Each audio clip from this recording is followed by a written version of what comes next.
बिस्मिल्लाहिर्रहमानिर्रहीम। टेस्टी। जी हाँ, आज हम बनाएंगे बहुत ही टेस्टी गाजर का हलवा। लेकिन इसके लिए ना तो हम गाजरों को कद्दूकश करेंगे और ना ही घंटों इसे पकाएंगे, और फिर भी आप देखेंगे कि बहुत ही दानेदार, बहुत ही टेस्टी हलवा बन के रेडी होगा इंशाल्लाह। आप इस हलवे की लुक को चेक कर सकते हैं। अल्हम्दुलिल्लाह, जितना ये देखने में टेस्टी लग रहा है, खाने में उससे भी ज्यादा टेस्टी है। तो 1 किलो गाजरों की मुकम्मल रेसिपी जानने के लिए वीडियो के एंड तक मेरे साथ रहिएगा। तो चलें आज की इस रेसिपी का आगाज इस दुआ के साथ करते हैं कि अल्लाह आप सबका दस्तरखान सजाए रखे और हम सबको सेहत और ईमान का रिज़्क अता फरमाए।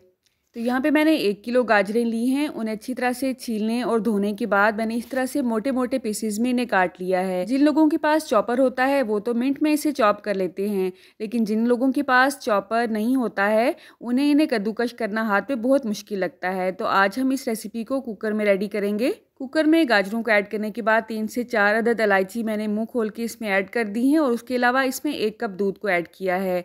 प्रेशर कुकर को हमने बंद करना है, और जब इसकी विसल चलना स्टार्ट होगी उसके बाद आपने 3 से 4 मिनट इसे प्रेशर पे लगाना है।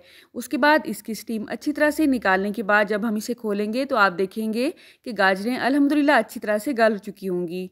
अगर आप कुकर को इस्तेमाल नहीं करना चाहते हैं तो आम पतीले पे भी आप इसे रेडी कर सकते हैं, लेकिन उसमें थोड़ा सा ज़्यादा टाइम लगेगा।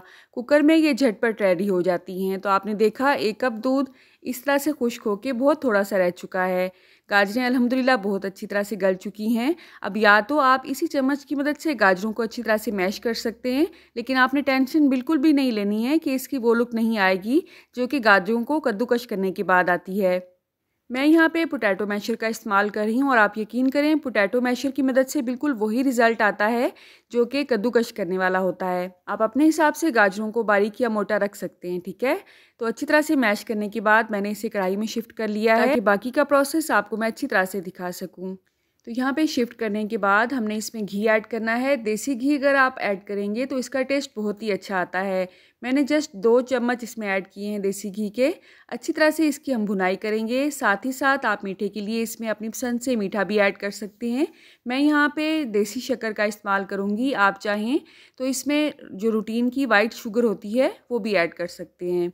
तो 1 किलो गाजरों में 1/4 कप के हिसाब से मैंने देसी शक्कर ऐड की है। मुझे बाद में मीठा थोड़ा सा कम लगा था, तो 1/4 से थोड़ा सा कप कम मैंने इसमें मज़ीद शुगर ऐड की थी, ठीक है। अब जब भी आप चीनी डालते हैं, शक्कर या गुड़ डालते हैं, तो एक दफ़ा वो अपना पानी ज़रूर रिलीज़ करता है। तो हमने थोड़ी सी आंच को तेज़ करके अच्छी तरह से इसका पानी खुश्क कर लेना है। गाजरों का पानी जितनी अच्छी तरह से हम खुश्क करेंगे, गजरेले की शेल्फ़ लाइफ उतनी ज़्यादा बढ़ जाती है। वैसे बचपन में हम इसे गजरेला कहते थे, लेकिन अब पता चलता है कि गाजर खीर को गजरेला कहते हैं, और इस तरह से बनाए हुए हलवे को गाजर का हलवा कहते हैं। तो भुनाई के बाद भी मुझे इसमें थोड़े से मोटे पीसेस नज़र आ रहे थे, इस वजह से मैंने एक दफ़ा पोटैटो मैशर दोबारा इसमें चलाया है। अब आप सोच रहे होंगे दूध तो हमने इसमें 1 कप ऐड किया था, तो इसमें टेस्ट कैसे आएगा। तो टेस्ट आएगा इस तरह से खोया डालने से। खोया मैं इसमें 1 कप ऐड कर रही हूँ। आप 1 पाव भी ले सकते हैं, और ये विदाउट शुगर खोया होता है जो कि इस तरह से स्वीट डिशेस में डाला जाता है। खोए की जगह पे यहाँ पे आप खुश्क दूध भी ऐड कर सकते थे। अगर आप खोया ऐड नहीं करना चाहते हैं तो आप इसमें मज़ीद दूध डाल के भी इसे पका सकते थे। ये तमाम ऑप्शंस ठीक होती हैं। खोए को आप घर पे ही 3 मिनट में कैसे रेडी कर सकते हैं, इसकी रेसिपी का लिंक आपको डिस्क्रिप्शन बॉक्स में मिल जाएगा।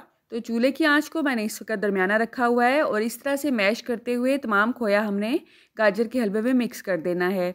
बस खोया डालने के बाद तो ये मुकम्मल तौर पे पक जाता है, ज़्यादा टाइम नहीं लगता है। और गाजर का हलवा इस तरह से अपना पैंदा छोड़ना शुरू कर देता है। घी आप अपने हिसाब से कम ज़्यादा कर सकते हैं, लेकिन मैंने जो ऐड किया है इसमें वो बिल्कुल परफेक्ट मेजरमेंट है। ये खाने के बाद आपको बिल्कुल भी हैवी फील नहीं होगा इंशाल्लाह। तो बजाय इसके कि घंटों घंटों दूध में गाजरों को पकाया जाए, इस तरह से झटपट कभी कभी गाजर का हलवा बना के देखिए, इंशाल्लाह आपको मज़ा आ जाएगा। आजकल हल्दी का सीज़न भी है, और हल्दी के हलवे की बहुत सी रेसिपीज़ आपको मेरे चैनल पे मिल जाएंगी, और न्यू रेसिपीज़ भी इंशाल्लाह आपको मिल जाएंगी। तो सर्विंग के वक्त थोड़ा सा अगर आप खोया इस पे डालेंगे तो देखने में भी ये टेस्टी लगेगा और खाने में भी टेस्टी लगेगा। इस चैनल पे ना सिर्फ आपको रेसिपीज़ मिलती हैं बल्कि रेमेडीज़ भी देखने को मिलती हैं। आज की ये रेसिपी आपने ज़रूर ट्राई करनी है। अच्छा या बुरा जैसा भी आपका एक्सपीरियंस हो, आपने कमेंट बॉक्स में मुझे ज़रूर बताना है। अल्लाह आप सबको सेहत और ईमान का रिज़्क अता फरमाए, और हम सब के रिज़्क में कसरत से ज़्यादा बरकत और आसानी अता फरमाए। आप कहाँ से और किस सिटी से मेरे वीडियोस को वॉच करते हैं, कमेंट बॉक्स में अगर आप मुझे बताएंगे तो मेरे लिए किसी नाम से कम नहीं होगा। रुके रुके सुने, जाने से पहले वीडियो को लाइक कर दें, अच्छी लगी तो शेयर कर दें और सब्सक्राइब करने के बाद बेल का आइकन भी जरूर प्रेस करें। जज़ाकल्लाह। मेरी नेक्स्ट वीडियो तक अल्लाह हाफिज।